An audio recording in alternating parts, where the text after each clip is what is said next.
Hi everybody, I'm Brad from Big Family Homestead, and in this video we're talking about a very grim subject, and that's the fact that we're being poisoned and we don't even seem to mind.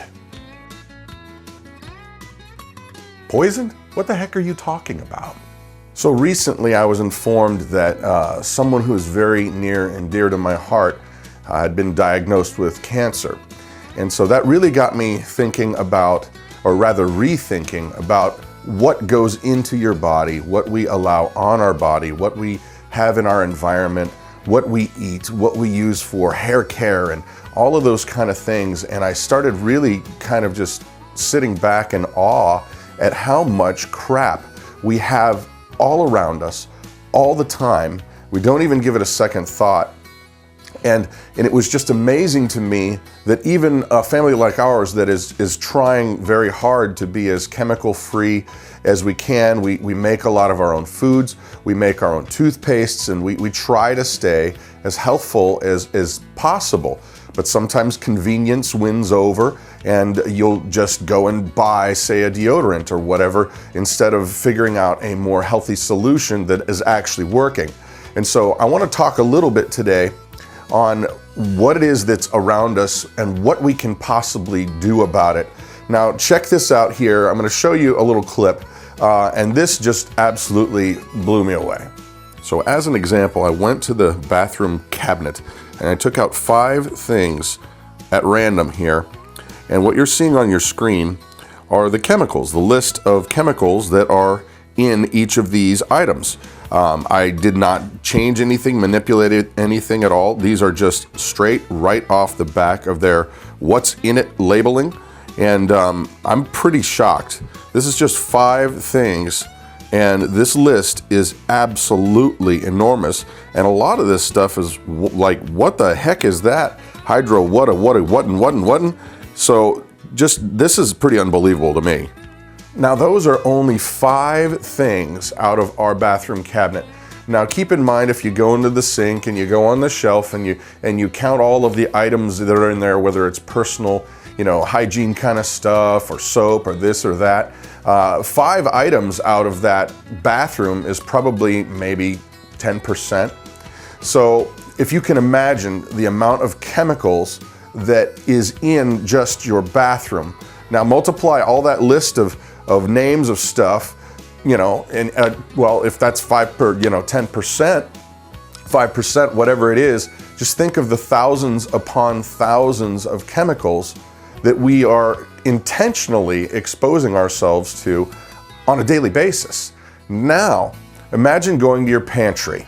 Now, other than this being an amazing example of clear disorganization, well, we have 7 kids, so that's part of it. But anyway, can you imagine all of the different chemicals, preservatives, color dyes, all the nasty, wasty garbage that's in all this stuff? And this is only part of it. Take a look in your fridge. So I was on my way to show you the refrigerator when my wife caught me at the tail end of showing you our disorganized pantry, and so she vetoed the refrigerator tour. But the point is, all of the stuff that we have around us at all times, we put it in our foods, on our bodies. There are thousands upon thousands of chemicals and ingredients that we're dealing with, and we're literally poisoning ourselves. Okay, so take fluoride, for example. In every major municipality's water supply, they're dumping tons and tons of this chemical into the water. Now, whether you think it's good for your teeth or not, that's a separate topic. My point is this: if it is good for your teeth, then why the heck are you drinking it? It doesn't make any sense. And then secondly, I don't ever remember going to the doctor and him saying, boy, you need some fluoride in your body. You need to drink some fluoride. They're basically putting this out to the masses without even asking us if we want it. And that is absolutely crazy. You should really check out what fluoride will do to your body over lengths of time. I'm not here to talk about that. It's basically, we are absolutely doing this to ourselves. Chemicals are around us all the time, and we basically are just allowing it for whatever reason, convenience, I guess. And another whole component to this big mess is the fact that the companies that make all this garbage are lying to us on a regular basis. I mean, check this out, right here, this product right here. See that? Fructis Style. For making my hair look all woohoo. But it says right here, pure, clean styling gel. They've got a nice earth on there and a tree. That's gotta be healthy, or at least they want you to think so, right? It says right here, 98% naturally derived. What the heck is naturally derived, first of all? Let's deal with that. Naturally derived. I guess my poop could be naturally derived because it was food at one time and, well, now it's something else, but it came from natural products. But I still don't want to put it in my hair, number one. And number two, it's only 98% naturally derived. So that means you're saying it's 2% chemicals and 98% something that used to be natural and is not now. Which brings me to the subject of labeling on our food. Can you believe that there's even an argument over whether we should have the right to know what's in our food?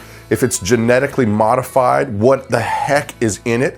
What is it? Is it a Frankenfish? Is it a Franken whatever? I want to know.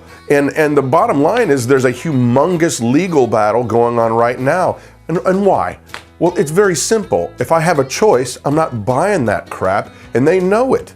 So they stand to lose billions and billions of dollars. Well, my question is, why the heck don't they just do it the right way in the first place? So yeah, we are poisoning ourselves. All of these different chemical combinations. I mean, the FDA requires drug companies, pharmaceutical companies, to test their product against other drugs to see if there's going to be any negative reactions among the different combinations that are there. But they don't have to do it for very many different combos. But the reality is, when you consider all of these chemicals, I mean, just think back to the bathroom illustration that I gave you. All of those different chemical combinations, what's it gonna do? I mean, do we even know? I mean, the combinations are literally limitless. I mean, geez, I'd probably have, you know, a better time winning the lottery than figuring out all the different combinations of what could possibly happen. And, you know, I mean, think about that. We're ingesting this stuff, we're putting it on our skin, we live with it. It's just insane. So I guess my main point in this video is that we need to become more hands-on in what is in our environment and what we put into our bodies. Start reading those labels, understand what the heck it is that they're telling you you can put in your mouth and swallow, or on your hair, or whatever, and start demanding the labeling. I mean, I want to know if there's a genetically modified blah blah blah. I want to at least have the right to choose and not just be lied to with a statistic or some baloney made up naturally derived term that doesn't mean anything anyway. The reality is that it's not, they should not hold that information back from me, but they stand to lose a lot of money. Maybe you should just do it right in the first place. My other encouragement is that get involved with making your own stuff. I know that sometimes it's not convenient, but a lot of times you can do things very cheaply, very easily, and chemical free. The more that you can do of that kind of stuff, the richer your life is going to be. You'll save money and you'll be healthier. So my encouragement is just become aware, get involved, be vocal about this stuff. It's literally poisoning us.